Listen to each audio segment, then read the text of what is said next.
O yun. Maghintay tayo ng mababakanting CR. CR dito kasi laging fully booked eh. Ito yung second vlog natin. Request nyo, chest, tsaka arms. So, yun yung gagawin natin. Yung nagre-request ng shoulder alone, tsaka arms day, wala ako nun. Lagi siyang kasama ng mga major muscle ko. Kunyari, nag-chest ako, doon yung tricep ko. Nag-back ako, doon yung bicep ko. So, yun yung training ko tapos 5 times a week lang ako. So, CR muna ako bago lahat.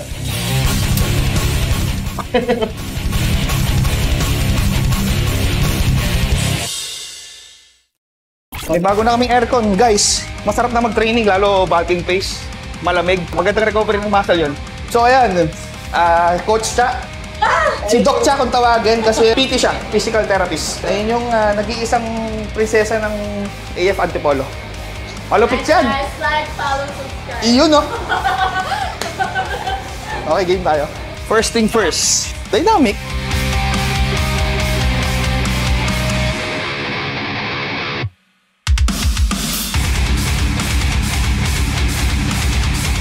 So, ano tayo? Pipe gaming. Mga basic lang naman. Stretch.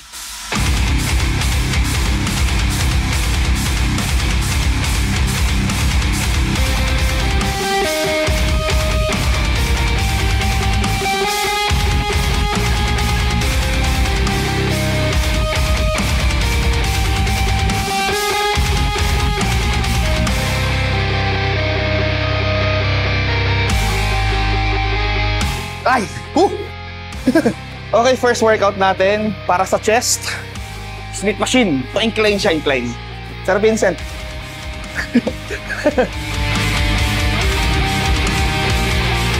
So, ito kailangan natin.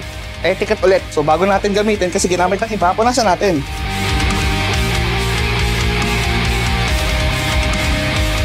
Feeder set.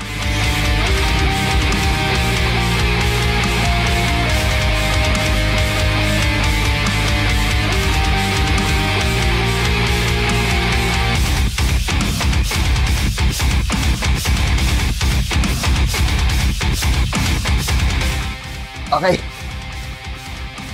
Salpakan natin ng malupitang gis.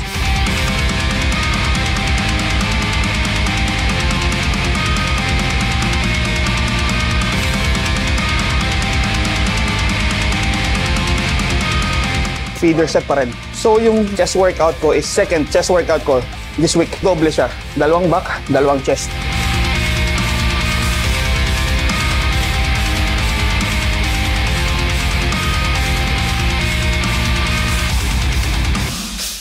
So, Smith machine, tapos barbell, free weights. Safest kasi itong Smith machine. Pero, ang mahirap dito, hahanapin mo yung position. Unlike sa barbell mismo. Pero syempre, yung totoong lakas mo, makukuha mo sa barbell talaga. Pero ito kasi, mas na-feel ko yung pump ng chest ko pag nag-Smith machine ako. Pwede rin to sa mga inauna ng workout, bago to. Pag kung ginawa mo, may naunang workout, tapos nag-incline ka, kakaiba na yung performance mo pag nag-barbell ka sa incline. Parang hindi mo na-maximize yung lakas mo. Para sa akin na-maximize ko yung lakas ko sa Smith machine.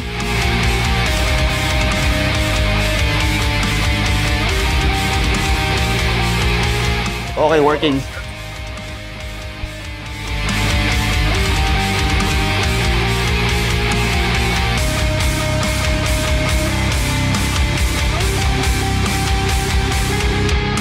Ay.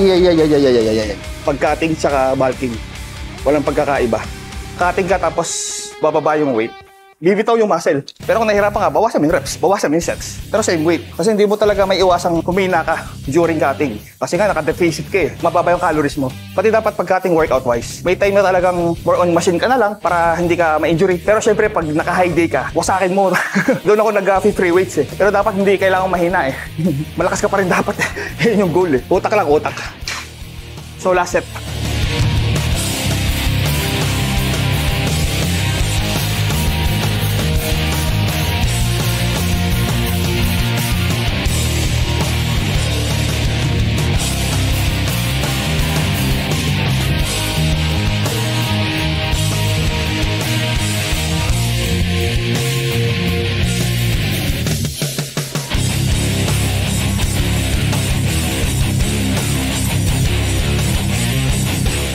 Game. Flat naman tayo. Flat dumbbell. 2 sets lang yung flat dumbbell. Siyempre, may feeder set pa rin. Medyo nakapump na tayo.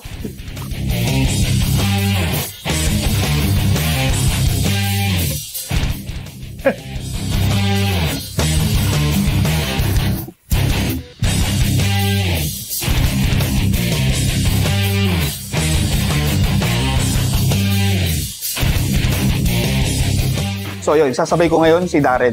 Na-miss niya yung isa kong workout, yung Smith machine. So isasabay ko na lang sa ano, ito sa flat. Tingnan natin, papahirapan natin. Ito hindi ko nami-miss to yung tubig. Isa pa nga, sa 7 liters, lumalampas pa ako eh. Sabay ako.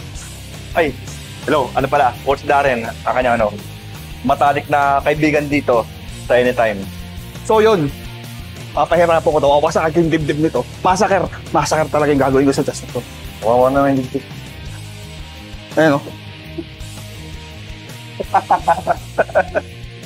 Ito, na-miss nyo ba ito? Na-miss nyo ito? Yung vlog namin ni Coach Hipe. Si Boss Raymond, Tol Raymond, yan.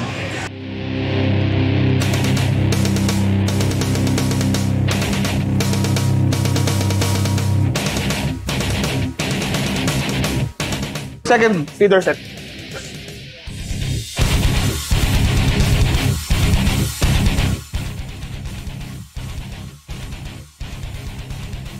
Basta tip ko lang sa lahat ng workout, laging close to failure, ha? Laging close to failure. Yun lang. Uy.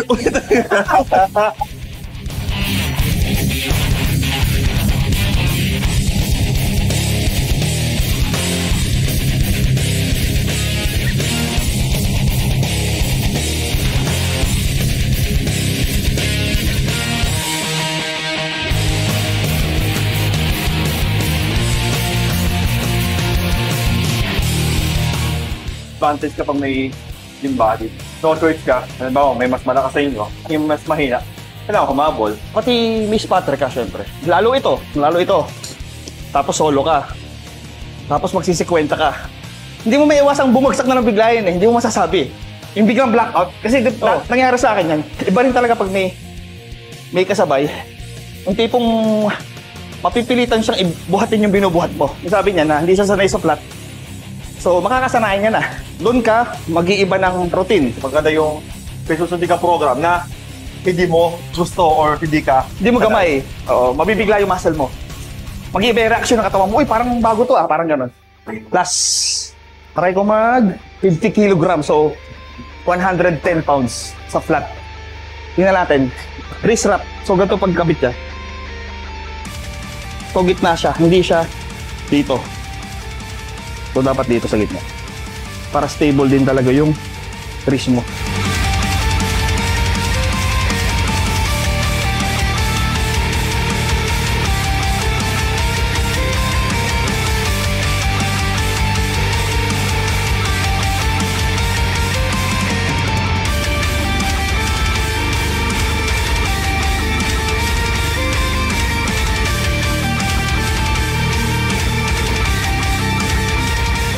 Okay, failed na.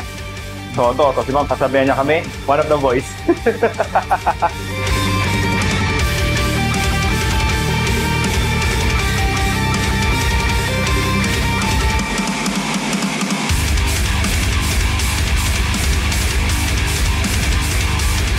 Take to pala guys, parang work tayo, hindi lang muscles yung nag-grow, hindi lang muscles yung nagiging dense, kundi pati buto. Pero problema kasi, mas nauuna nag-build up yung muscle kaysa sa buto. So, if ever na nag-ano kayo ng strength training program, wait yung muna mag-adjust yung bone densities. Tsaka kayo mag-up ng weight para at least safe. Iwas injury. Next natin, bent over cable flies.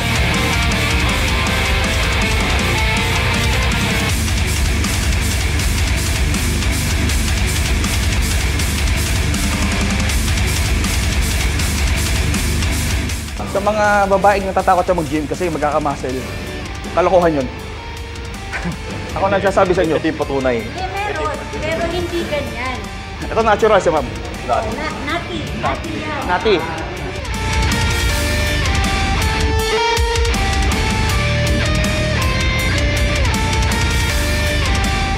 So may interview tayong isang babae. Kasi nga ang daming natatakot na babae na ayaw mag-gym. So interviewin natin. So ma'am, yun nga, ang dami kasi natatakot na babae. Kasi nga baka lumaki daw katawan katulad parang maging ganito, ba? Ayaw nila mag-gym kasi baka maging ganito sila. So ano masasabi mo, ma'am? Ang masasabi ko, makinig kayo sa mga coach nyo, like si Coach Harvey. Kasi sabi nila, hindi totoong lalaki kagad ang katawan mo as a girl. Yes. It will take years and effort. So yung mga ganito, effort yan. Mga ganito lang tayo, mga girls. Ayun po, Coach. So kita-kita niyo naman yung hindi naman, 'di ba? Sexy lang at saka tone. Oo, 'di ba? Kasi yung babae naman kasi wala namang silang testosterone na tinatawag. Meron 0 point something lang, 'di ba? So 'yun. Thank you, ma'am.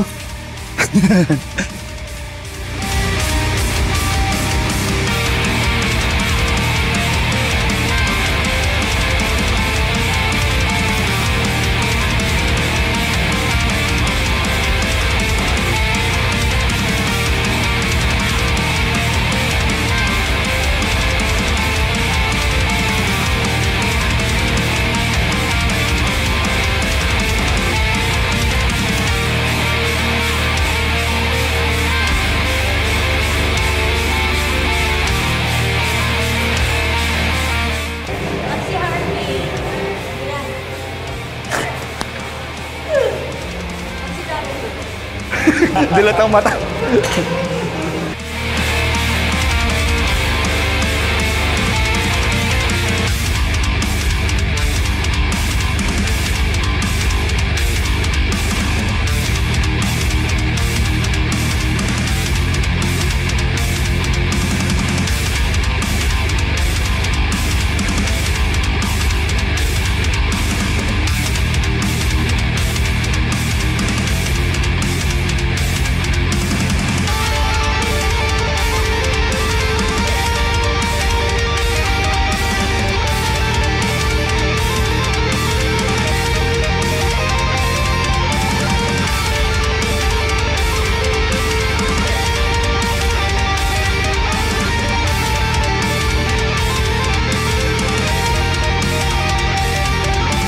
So yung next natin, straight bore tricep extension into standing easy barbell curl.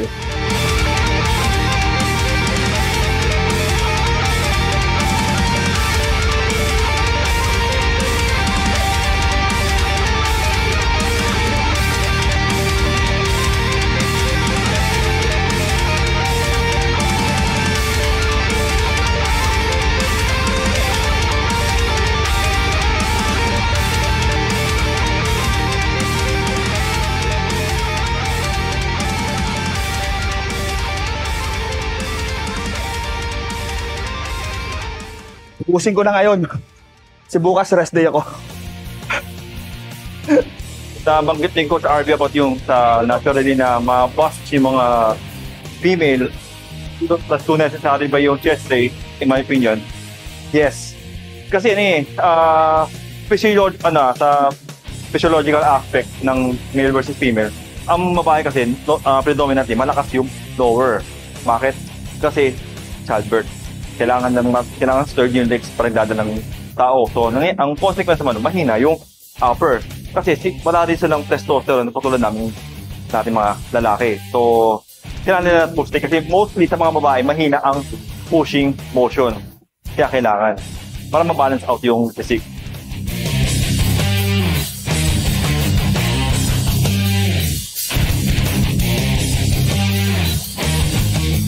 Medyo naramdam ko na yung pagod. Grabe kasi yung leg day kahapon.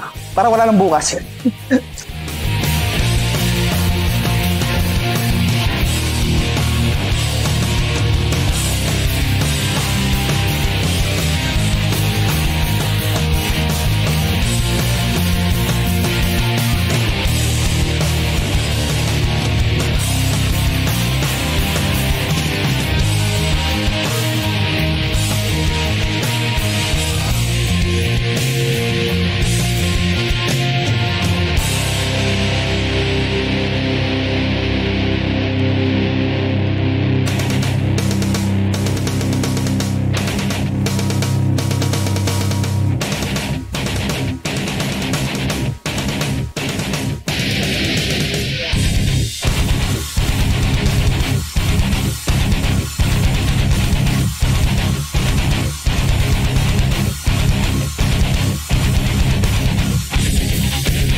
So, that's all.